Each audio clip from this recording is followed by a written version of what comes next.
Hello అండి, ఈరోజు మీకు నేను పలక మెడకి మెడముకి ఎలా తిప్పుకోవాలో చూపిస్తాను.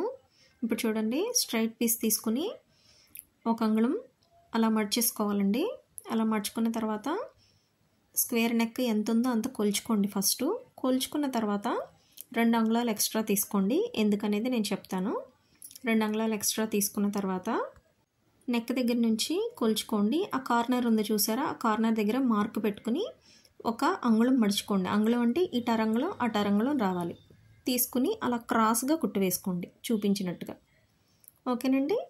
ఆ తర్వాత ఇక్కడ నుంచి ఇక్కడికి మళ్ళీ ఈ కార్నర్ దగ్గర కూడా మార్క్ పెట్టుకుని కరెక్ట్గా మళ్ళీ అటరంగుళం ఇటరంగుళం రావాలి అంగుళం. అలా క్రాస్గా కుట్టు వేసుకోండి.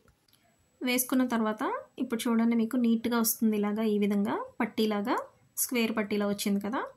దీన్ని ఇలా నెక్కి పెట్టుకుని స్టిచ్ చేసుకోండి. ఇలాగా కార్నర్స్లో సూదిని కిందకే ఉంచి పాదాన్ని పైకెత్తి అలా స్టిచ్ చేసుకోండి. ఇప్పుడు అర్థమైందా నేను ఎందుకు కార్నర్స్లో అలా పెట్టమన్నానో, 2 అంగుళాలు ఎందుకు తీసుకోమన్నాను. ఇప్పుడు కార్నర్స్లో నాట్లు పెట్టుకోండి. మొక్క తిరగాలి కదా ఫ్రీగా. ఇప్పుడు పై కుట్టు వేసుకోండి నీట్గా. అలా కార్నర్స్ దగ్గర నీడిల్ని కిందకి ఉంచి పాదాన్ని పైకెత్తి వేసుకోండి.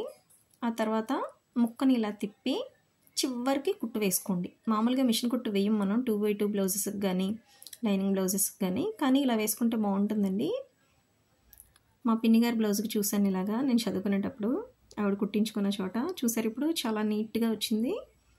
అండ్ ఆ తర్వాత దీన్ని చూడీదార్కి అయినా సరే 2x2 బ్లౌజ్ పీసెస్కి అయినా సరే ఇలా వేసుకోవచ్చు. అలా కూడా మిషన్ కుట్టేసుకుంటే నీట్గానే ఉంటుంది.